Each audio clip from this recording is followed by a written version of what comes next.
Alhamdulillahirabbil alamin. Wassalatu wassalamu ala asyrafil anbiya wal mursalin wa ala alihi washabbihi ajma'in. Qala Allah Ta'ala fil Qur'anil Karim. A'udzu billahi minasy syaithanir rajim. Bismillahirrahmanirrahim. Ya ayyuhalladzina amanu kutiba alaikumus shiyam kama kutiba alal ladzina min qablikum la'allakum tattaqun. Wahai orang-orang yang beriman, diwajibkan bagi kamu berpuasa sebagaimana diwajibkan juga kepada umat-umat sebelum kamu, agar kamu menjadi orang-orang yang bertakwa. Surah Al-Baqarah ayat 183. Kaum muslimin rahimakumullah, di dalam ayat ini Allah mewajibkan umat Islam berpuasa,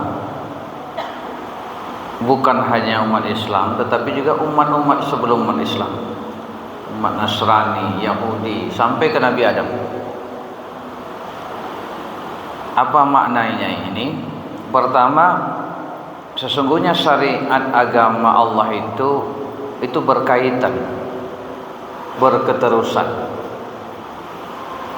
sehingga ibadah-ibadahnya pun bersamaan, ada kesamaan. Itu yang pertama. Yang kedua, puasa itu sangat penting bagi manusia, kapanpun dia hidup, dimanapun dia berada. Karena kalau sesuatu diwajibkan oleh Allah, pasti sesuatu itu sangat penting bagi manusia. Kalau sesuatu itu diharamkan, pasti sangat berbahaya. Nah, kalau diwajibkan, berarti sangat penting bagi manusia. Dan itu bukan hanya manusia zaman sekarang, zaman kita umat Nabi Muhammad, zaman Nabi Adam, zaman Nabi Nuh. Setiap zaman manusia membutuhkan puasa. Untuk apa? Nah, salah satunya untuk mengendalikan diri. Karena manusia itu cenderung tidak terkendali hidupnya, tidak seimbang. Nah, kalau manusia gagal mengendalikan diri, disitulah kehancuran tiba, kecelakaan tiba. Kalau para pemotor, pengendara mobil di jalan itu mengendalikan diri semuanya, insya Allah kecelakaan itu minim. Lalu kenapa tabrak dan sebagainya? Karena ugal-ugalan, karena kebut-kebutan, tidak berhasil mengendalikan diri. Nah, jadi Bapak Ibu, itu pentingnya itu. Kenapa puasa itu diwajibkan kepada setiap umat?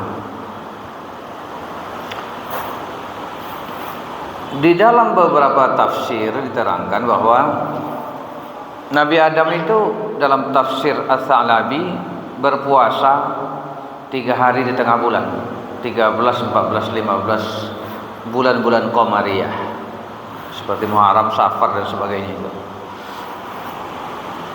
Kalau Nabi Nuh dalam tafsir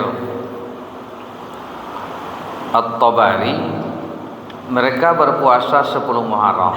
Tapi dalam tafsir Al-Qurtubi disebutkan umat Nabi Nuh itu puasa bulan Ramadan. Mereka 6 bulan terombang-ambing di kapal itu sampai surut banjir besar itu. Salah satu bulannya itu bulan Ramadan. Di situ mereka puasa sebulan penuh seperti kita.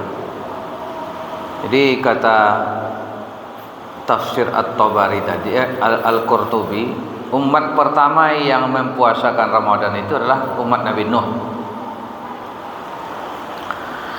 Kalau Nabi Musa puasa 40 hari.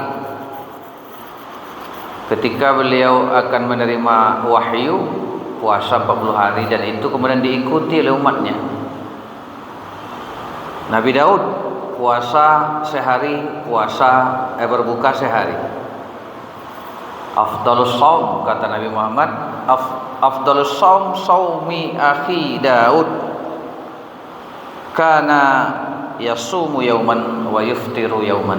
Sebaik-baik puasa itu adalah puasa saudaraku Nabi Daud. Dia sehari berpuasa, sehari berbuka. Nah, puasa-puasa umat-umat terdahulu tadi kemudian menjadi sunnah bagi kita, kecuali Ramadan. Puasa Nabi Adam 3 hari tengah bulan, puasa 10 Muharram, puasa sehari, berbuka sehari Nabi Daud, itu sunnah bagi kita. Tinggal yang wajib itu puasa Ramadan. Nabi Isa pun orang Kristen, dalam kitab-kitab mereka itu juga diwajibkan berpuasa. Cuma puasa Ramadan itu kemudian ditinggalkan oleh mereka karena berat melaksanakannya, akhirnya itu ditinggalkan. Umat Islam alhamdulillah sejak diwajibkan puasa sejak 2 Hijriyah, 2 tahun kedua Nabi hijrah ke Madinah, turun Al-Baqarah 183 tadi, wajib berpuasa. Sampai sekarang umat Islam tidak meninggalkan puasa Ramadan itu secara umatnya, walaupun perorangan nanti ada juga yang meninggalkan. Tapi secara umat kita tetap teguh mengatakan puasa Ramadan itu wajib dan kita laksanakan setiap tahun. Itu kira-kira gambaran tentang sejarah puasa, Bapak Ibu-ibu. Semoga ini menambah wawasan kita, menambah keyakinan kita bahwa puasa itu penting, bukan untuk Allah, tetapi justru untuk kita sendiri agar kita bisa mengendalikan diri. Banyak maaf, terima kasih. Wabillahi taufik wal hidayah. Wassalamualaikum warahmatullahi wabarakatuh.